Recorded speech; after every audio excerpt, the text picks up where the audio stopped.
The Z06 is so far the closest that I've ever seen a real street car get to a race car. Technology transfer when it comes to Corvette racing is not just a marketing slogan. The production team and the race team share parts. They develop cars together. They share test facilities. It's for real. It's how we work together every day.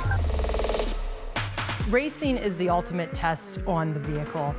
That's when you really learn a lot about how well you design the car aerodynamically, how well you set up the suspension, all of the mechanical bits that matter. That information gets fed back to production.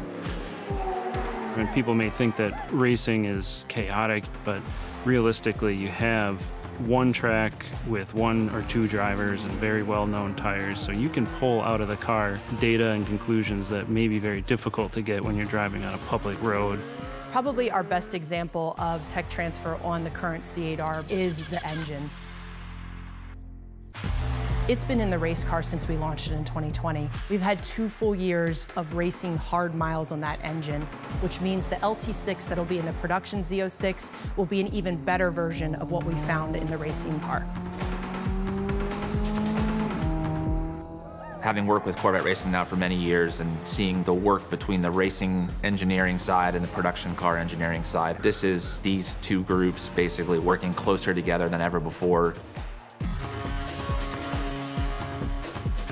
That line of being a comfortable everyday car blurs with a fast performance car.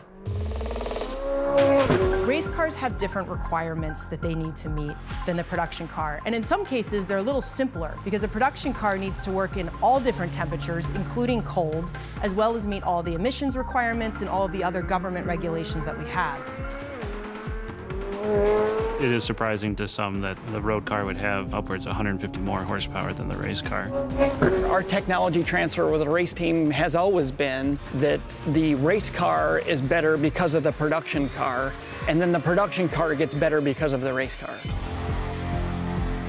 So it's a constant cycle of back and forth, and ultimately at the end, you end up with a fantastic race car that's capable of winning, and you end up with a street car that is also phenomenal and capable of beating the competition. You are able to drive the car from home here to the racetrack, have fun with it on the racetrack, and then drive it home.